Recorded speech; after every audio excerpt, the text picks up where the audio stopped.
Hello, my name is Majeed Almousa. I'll be presenting with my group about Enron, the movie The Smartest Guys in the Room. It was a documentary created in 2005 about the collapse of Enron Corporation in 2001. Enron actually presented the biggest financial crisis in the United States. It was responsible for many crises in the United States. One of them is actually California energy crisis. We will be presenting 6 questions from chapter 1 in the book Managerial Accounting.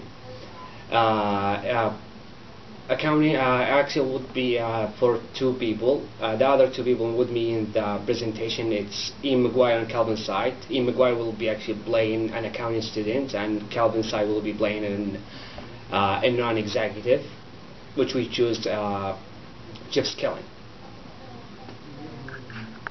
So now we'll start actually by asking a few questions about ethics to McGuire, which he will be presenting the accounting students. Hello, Ian. Hello, Majeed. The first question would be, what was the reaction to the psychology experiment showing the DVD study have shown that unlikely the traders at Enron who receive a large bonuses, most employees really have very little to gain from following the superior directive to act unethically. Why then do some people do it? Ian? The Milgram experiment was conducted by Stanley Milgram, a Yale psychologist. In the experiment, one subject was told to give an electric shock to another participant if a question was answered incorrectly. The point of this is to show how likely people are to follow authority. In the Enron scandal, Enron traders were giving orders to shut down power to California. The employees at California power plants did so willingly, only because they were told to do so. Often, in the case of unethical activities, there is extra money or promotion involved as a motivator. However, most of the time, as proven by Milgram, employees act out only because they are told to do so. You are a business student and will someday work for a company or you own your own business. How will watching this movie impact the way you intend to conduct yourself as an employee or an owner? Enron is a great example of how not to run your company. The executives knew the company was in trouble and had no money.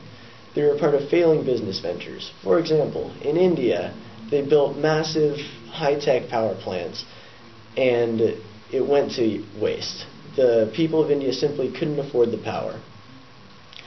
Taking risks can be rewarding. Leaders of Enron took pride in the amount of risk that was being taken.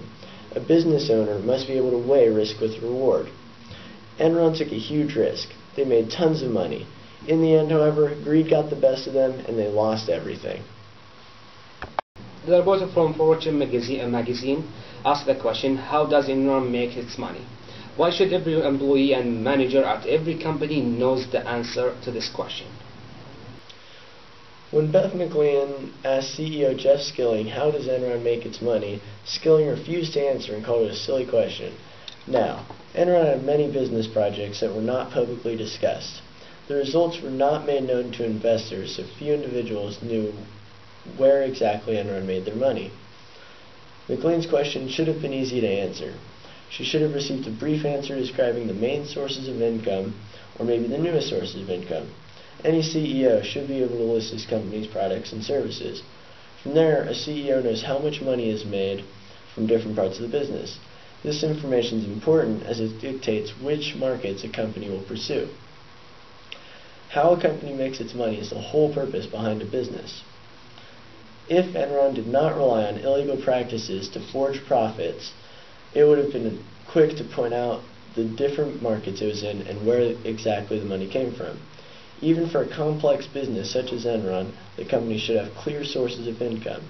McLean's question was actually one of the events that made people start to question Enron's business practices. Here's Kelvin Singh playing the executive Jeff Skilling. Hey, Kelvin. Good. Do you think people weigh the potential cost of acting ethically with the potential benefits? People don't often weigh the potential benefits of acting unethically with the potential costs. I think that people will do whatever it takes to get what they want as long as they can get away with it, and that it's not going to be in the eyes of the public. For a good example would be myself leaving the company 5 months before before I knew it's going to crash. I dumped all my stocks, I sold everything I could, and I knew everyone is going to be left with nothing, yet I didn't tell anybody. In light of the mark-to-market accounting that ended Enron to basically record any profit it wished to record, can you understand why some people of the conservative financial accounting are conservatism and recording the transaction at a historical cost? Conservatism is an accounting concept that states the least favorable figures that are presented in the financial statements. This means that the companies should be cautious not to overstate their numbers when making predictions for investors. Historical cost is an accounting principle that states assets should be recorded at their actual cost, measured on the date of the purchase.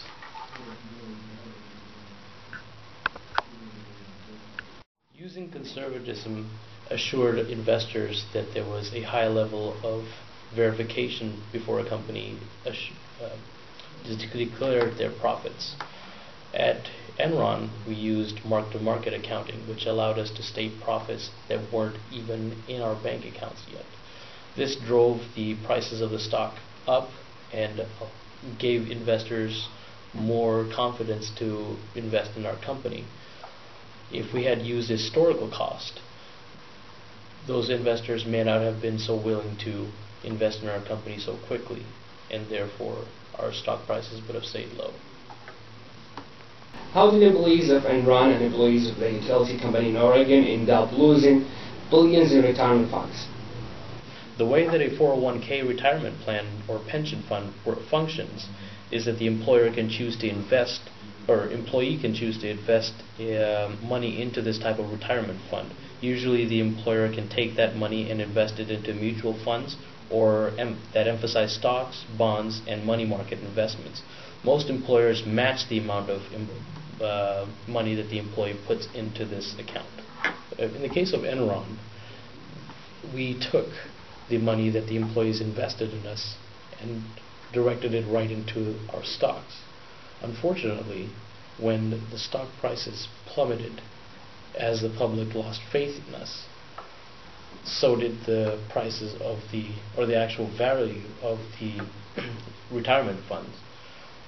People in Oregon who were utility workers that worked for the company that we owned actually had 401k plans that were worth $200,000 to $300,000, and when the prices dropped for the shares from $90 to almost 40 cents, everyone lost all of their money. People were lucky to get away with $2,000 to $3,000, and everyone lost all their money.